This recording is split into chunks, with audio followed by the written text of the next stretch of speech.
Na paz, queridos, boa tarde a todos. Não sei que horas você vai ouvir essa mensagem maravilhosa.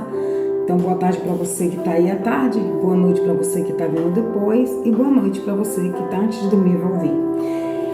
Então, esse canal, para quem não me conhece, não sabe, se chama Jesus Melhor Amigo, perdão. E você que me conhece já, quero agradecer, por estar aqui sempre comigo. E assim, eu não quero fazer como os outros, sabe? Que fica ali falando, clica ali, sabe? Dá curtidas, toca o sininho. Eu creio que vou fazer uma breve reflexão. Se você ouve algo que te edifica, você vai fazer o quê? Você vai, sem que o Espírito Santo te toque, mas pelo temor de Deus, você vai mandar para outras pessoas, porque você sentiu aquele toque no seu coração. Você sentiu também de você, poxa, são palavras tão maravilhosas, e eu estou sentindo aqui, eu creio que eu preciso passar para alguém essas palavras que está precisando. Você faz o quê? Você passa, né? Então, não precisa estar insistindo. Para você, não vai, clica ali e passa para outras pessoas, que é para edificar a gente. Deus, ele sonda os corações. Tem pessoas que seguem pastores porque prega só bênçãos e vitórias. Tem pessoas que seguem outros pastores porque tem ensinamento. Então, os princípios da Bíblia, os princípios de Deus Pai e Filho, princípios da palavra, princípios e doutrinas de Cristo. Se alguém aonde você está congregando ou quem você segue não tem essas doutrinas nem ensinamentos, só tem uma parte do Evangelho que eles colocam bem, como se diz, light. Aí, naquele grande dia, nós vamos falar a respeito disso aqui, que eu vou ler a parte onde Deus vai julgar os crentes. Esse julgamento não tem nada a ver com condenação ou salvação, é um julgamento por obras. E vocês vão entender o porquê, Acabei de ler lá os últimos livros do Apocalipse 21 e 22, e tem esse estudo aqui que eu prometi dar para aqueles que estão me seguindo, e você que chegou agora, você vai entender, é só você... Se você se interessar, porque tudo de Deus é maravilhoso, e vê lá as mensagens e você vai chegar aqui. E aí você vai ter um entendimento maior. Então, nesse momento eu oro para que o Senhor em Espírito esteja aqui comigo e você. Que o Espírito Santo venha nos proteger e nos livrar de todo o mal, de todo o principado e potestade. Que o Senhor unja a tua cabeça e a minha para que nada venha a ser distorcido dentro da palavra do Senhor, porque falaremos sobre isso. E que eu diminua e que Cristo cresça, que seja Ele glorificado. Eu sou só um instrumento. Amém? Que Deus abençoe a todos. Então, gente, o estudo do crente, o julgamento do crente é esse aqui. Eu vou falar e vou falando alguns exemplos, tá? Se trata de um julgamento de obras, como eu falei. Então eu vou começar a fazer essa leitura aqui para vocês, onde assim, o julgamento do crente. E o que eu falo aqui, como eu sempre falo, pega uma Bíblia, sério, mas não é de estudo, não tem problema, segue e principalmente pergunta sempre ao Espírito Santo, faça prova dos Espíritos. Senhor, quem está falando por detrás da Célia? É o Senhor? E Ele vai testificar. Por que, Célia, você está falando isso? Você não se garante? Não. Eu estou ensinando a vocês o que Cristo me ensina. Estamos em uma área em uma área onde você tem que desconfiar de tudo. Nem todo mundo que está dentro de uns templos vive isso aqui. Então, se não vive, você tem que discernir. Nossa, mas a Célia prega, é uma maravilha, eu me edifico. Mas se você for sondar a minha vida e pesquisar, principalmente nas redes sociais, você fala, nossa, ela prega, mas aqui eu vejo ela curtindo coisas do mundão que não tem nada a ver. Então aí Deus já está te mostrando quem sou eu, que eu vivo, que eu prego, mas eu não vivo. E isso é muito perigoso, Você tem que estar com pessoas de verdade, que respeita a Trindade, que respeita a palavra de Deus e tem reverência à palavra de Deus. Foi por falta de reverência que Adão não usou de autoridade e hoje nós se encontramos aqui no pecado. Amém? Então, diz assim, o julgamento do crente. Segundo Coríntios, você segue aí também, tá? Vá na palavra, nos referimentos, que é muito importante, tá bom? Segundo Coríntios 5:10, porque todos devemos comparecer ante o tribunal de Cristo, para que cada um receba segundo o que tiver feito por meio do corpo, ou bem ou mal. A Bíblia ensina que os crentes terão um dia de prestar contas ante o tribunal de Cristo, de todos os seus atos praticados por meio do corpo, sejam bons ou maus. No tocante a esse julgamento do crente, segue-se o estudo de alguns de seus pontos. Primeiro, todos os crentes serão julgados, não haverá exceção, que está lá em Romanos 14:10, versículo também 12. 1 Coríntios, capítulo 3, 12 até o 15, 2 Coríntios 5, versículo 10, Eclesiástico 12, versículo 14. Nota-se. Segundo, esse julgamento ocorrerá quando Cristo vier buscar a sua igreja. João 14, 3. Esse julgamento será quando Jesus vier buscar a sua igreja. João 14, versículo 3. Nota-se. 1 Tessalonicenses, capítulo 4, versículo do 14 ao 17. O juiz desse julgamento é Cristo. João 5:22. Todo juiz, segundo Timóteo, capítulo 4, versículo 8. Ele é juiz. Hoje Jesus é advogado, amanhã ele vai ser juiz. Amanhã, que eu digo, num grande dia que ele vem buscar a igreja. Terceiro, o juiz desse julgamento é Cristo. João 5:22. Todo juízo. Segundo Timóteo 4:8, aqui eu já tinha lido, perdão, queridos. 4. A Bíblia fala do julgamento do crente como algo sério e solene. Mormente, porque inclui para este a possibilidade de dano ou perda. 1 Coríntios 3:15. Segunda João e segunda epístola de João 8, de ficar envergonhado diante dele na sua vinda. Primeira epístola de João 28, e de queimar-se o trabalho de toda a sua vida. 1 Coríntios, capítulo 3, versículo 13 e 15. Esse julgamento não é para a sua salvação ou condenação.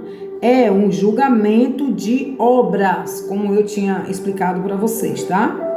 Quinto, tudo será conhecido. A palavra comparecer, que é falado, vou tentar falar aqui em grego, é a pakneuro 5:10, significa tomar conhecido, aberta ou publicamente. Que quer dizer, Deus não vai chamar você no escondido ou colocar você em um quartinho, não. Vai ser exposto, tá? Assim como ele está expondo pecados terríveis de pessoas que você nunca soube, pessoas até fazendo até atos sexuais com bichos. Gente, se você for perguntar ao Senhor para dar visão a você espiritual, você vai ver coisas que você pode ficar louco. Então aqui Deus vai expor, vai falar o que você fez usando o meu nome. Você foi sincero? Você foi honesto? Então vamos lá. Tudo será conhecido, como eu falei, né, publicamente. Deus examinará e revelará abertamente na sua exata realidade nossos atos secretos. Marcos 4:22, Romanos 2:16, nosso caráter, que está em Romanos 2, versículo 5 até o 11. Nossas palavras, Mateus 12, 36 e 37. Nossas boas obras, Efésios 6, 8. Nossas atitudes, Mateus 5, 22. Os nossos motivos, 1 Coríntios 4, 5. Depois vem nossa falta de amor, Colossenses 3 até o 23, né? Do 23 até, você pode ler todo o versículo de Colossenses. Nosso trabalho e ministério, 1 Coríntios 3, versículo 13. Em suma, o crente terá que prestar conta da sua fidelidade ou infidelidade a Deus. Mateus 25, versículo 21 e 23. 1 Coríntios 4, versículo 2 e o 5. E das suas práticas e ações, tendo em vista a graça, a oportunidade e o conhecimento que recebeu. Lucas, capítulo 12, versículo 48, João 5, 24, Romanos 8, versículo 1. As más ações do crente, quando ele se arrepende, são perdoadas, no que diz respeito ao castigo eterno. Romanos 8, de novo o Senhor repete aqui, nos referimentos de Romanos 8, versículo 1. Mas são levadas em conta quanto à sua recompensa. Mas quem fizer agravo, receberá o agravo que fizer. Colossenses 3, versículo 25. Eclesiástico 12, 14. 1 Coríntios 3, versículo 15. 2 Coríntios, capítulo 5, versículo 10. As boas ações é o amor do crente, são lembrados por Deus e por ele recompensados. Hebreus, capítulo 6, versículo 10. Cada um receberá do Senhor todo o bem que fizer. Efésios 6, 8. Os resultados específicos do julgamento do crente serão vários, como obtenção ou perda de alegria. 1 Epístola de João, capítulo 2, versículo 28. A aprovação divina, Mateus 25, versículo 21. Tarefas e autoridades, Mateus 25, do 14 ao 30. Posicionamento, Mateus 5, 19. Mateus 19, 30. Recompensa, 1 Coríntios 3, do versículo 12 ao 14. Filipenses 3 ao 14. 2 Timóteo, capítulo 4, versículo 8. E honra, Romanos, capítulo 2, versículo 10. Primeira Epístola de Pedro, capítulo 1 e versículo 7. 9.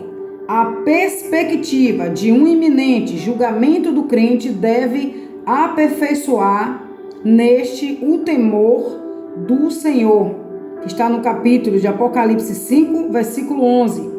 Filipenses 2, 12. 1 Pedro 1, 17. E levá-lo a ser sóbrio, a vigiar e a orar. Primeira Epístola de Pedro, capítulo 4, versículos 5 e 7. A viver em santa conduta e piedade. Segundo Pedro 3, 11. E a demonstrar misericórdia e bondade a todos. Mateus 5, versículo 7. Segundo Timóteo 1, versículo 16 até o 18.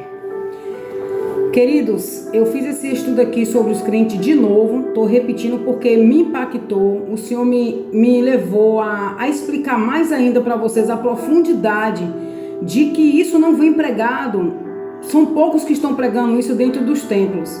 Muitos querem fazer obras, mas de qualquer maneira, e isso para Deus é pecado. Então aqui fala de tudo, das nossas condutas, dos nossos pensamentos, dos nossos agir, do nosso caminhar, de tudo como eu falei aqui para vocês. Agora, eu vou parar essa parte 1 para agora ir para os referimentos com explicação e vou deixar também aqui alguns pequenos experiências que eu tive. Não? A minha primeira experiência só para vocês entenderem, né? Uma experiência que eu tive foi essa. Eu congreguei depois que o Senhor me tirou da Assembleia para seguir o meu esposo na Maranata, porque ele se converteu, ele teve um encontro com Cristo lá. E aí Deus usou essa moça para falar, sério, assim diz o Senhor, que é para você acompanhar o seu esposo, porque o homem, queridos, ele é o chefe da casa, ele é o cabeça, abaixo de Cristo. Então não pode o homem congregar em um lugar, a parte que congregar eu quero fazer esse estudo, eu quero ensinar aqui para vocês, que o Senhor revelou pra gente isso. Congregar, que muitos não entendem, eles acham que é ali, sempre estar no templo. Você pode estar no templo, você pode estar onde for, congregando. Agora, se você não tiver nos princípios de Deus, você está congregando para você mesmo. Congregar é com Cristo. É com Cristo. Se esses corpos não tiver com Cristo, esses corpos estão doentes. Então, o Jesus próprio falou, aonde tem 2 ou 3 reunidos no meu nome, com sinceridade, ali eu estarei para fazer milagres e prodígios. Ele não especifica, você tem que estar dentro dos templos, porque lá eu vou estar. Não, porque ele não é fantasma. Segundo, porque ele está dentro de você. Jesus rasgou o véu. E alguém está querendo costurar o véu. Como assim, sério? Costurar o véu é que o povo continua achando que Deus só fala com os líderes, que Deus só fala com os pastores no tempo de Moisés. Aí eu vou lá, converso com Deus e mando para vocês. Jesus rasgou o véu. Jesus, ele deu permissão para todos entrarem. Assassino, pedófilo, lésbica, quem quiser se arrepender e falar: Jesus, eis-me aqui, eu estou aqui para fazer a tua vontade. Não se preocupe, se você tiver com arrependimento certo, honesto, ele sai do trono dele para te salvar, para te ouvir. Então ele fala com qualquer pessoa. Jesus não faz acepções de pessoas, tá? Então nesse momento, quando a gente foi, Deus sempre falava: pega o que é meu e o que não é meu vocês deixam. Então chegou essa missionária e Deus deu uma visão para ela que a gente não ia ficar muito tempo ali, e ele ia colocar a gente em uma congregação que chamava Resgate. Ela viu o nome, nós somos lá, e eu falei: Senhor, mas por que a gente vai lá? Porque eu quero que vocês dêem exemplo. Chegando nessa congregação, nós somos muito massacrados, porque Deus começou a revelar o que estava por detrás. E nesse período, eu ganhei, para a misericórdia de Deus, eu e meu marido, muitas meninas jovens, umas distanciadas, queriam distanciar de Deus, até umas que congregavam com a gente na Maranata, né? Então, essas meninas a gente ajudou pela misericórdia do Senhor. Teve uma até que se relacionou com um traficante. Deus pediu para mim cuidar dela na minha casa. Eu coloquei, algumas pessoas foram contra, mas Deus falou: não foi eu que te mandei, então faça. Enfim, nessa congregação, um obreiro, ele já estava de olho em uma das meninas que já estava ferida, tinha problemas assim muito sérios dentro da casa. E aí essa menina se deixou envolver, e eu falei: vigia, pergunte a Deus, consulte a Deus, se é da vontade dele. Consultar o Senhor é muito importante. Pode ser da vontade dele, mas não pode ser da permissão dele, mas não da vontade dele. E aí ela se envolveu. Alguns pastores e líderes sabiam que aquele relacionamento não ia dar nada que presta, mas quando Deus nos mostrou, a gente saiu como errado, fomos julgados, fomos também ameaçados. Esse obreiro veio para cima de mim, tá entendendo? Na época eu fiquei tranquila, os pastores disseram: não, mas ele para mim é como um filho, vocês chegaram agora. Eu falei: entenda uma coisa, nós não somos adivinhadores, nós não colocamos cartas de taroque. Nós somos filhos do rei, e Jesus mostrou e revelou. Eu não estou falando de mim, mas estou passando o que Deus mandou falar e mandou dizer. Vocês não querem acreditar? Beleza. Em pouco tempo se escarneceram entre eles, foi aquela confusão. E falou: missionária séria, fizeram reunião dentro desse templo, pediram, o pastor foi muito humilde, pediu perdão a gente, e Deus nos tirou dali. E depois o Senhor nos deu um sonho, a mim, minha filha e meu marido. A mim o Senhor já tinha falado que ia tirar a gente da Resgate, que a gente tinha ido para o centro, porque o pastor não estava fazendo a vontade do Senhor. E também, por vários motivos, Deus mostrava como a gente era destratado, por a gente não seguir esse sistema mundano deles. Um homem de Deus, sim, Deus deu o porto seguro na mão dele, mas infelizmente não estava fazendo a vontade do Senhor. Então, se eu não estou fazendo a vontade do Senhor, vocês não se preocupem. O rebanho que Deus me dá, e eu não tiver no princípio dele, de Jesus Cristo, e nem nos ensinamentos, ele tira, ele fecha. Não se preocupe, tá? Deus não deixa ninguém no engano. Então aí, resultado, ele já nos consagrou pela misericórdia de Deus, porque Deus pegou ele pela orelha, porque ele não queria, porque as pessoas julgam as pessoas pela aparência. E depois disso, a igreja daqui do Mirante foi fechada e Deus nos tirou daquela lá do centro, porque eles não estavam fazendo a vontade do Senhor. Dito isso, uma pessoa que me convidou para fazer um podcast aqui, ela me perguntou: olha, Célia, você só fala quem foi que te consagrou, onde você congregou e tal. Eu falei: olha, eu não saí dos templos porque eu acordei e disse: olha, Senhor, eu não gosto dali, pai, eu vou sair. Não, foi Deus nos deu um sonho e nos deu dentro da palavra, Apocalipse 17. E eu faço aquilo que Deus manda e não aquilo que os outros pensam, entendeu? E aí, ela, quando chegou lá, ela disse: olha, vamos pular aquela parte do pastor, não precisa você falar que aconteceu. Então, é aí que eu digo para você, a mentira. Como eu posso pregar aonde essa pessoa congrega se ela pediu para mim me calar? Para mim não falar que eu não... Por que Deus me tirou dali? Tudo isso, Deus odeia, gente, a hipocrisia. A maioria das pessoas quer colocar essas coisas que estão acontecendo dentro dos templos por debaixo do pano. E Deus vai expor tudo. Deus vai expor o pastor. Deus expõe a mim se eu não andar na linha. Se eu estiver fazendo palhaçada. Se eu estiver mentindo, usando essa sagrada escritura para enganar você. Então, aconteceu isso.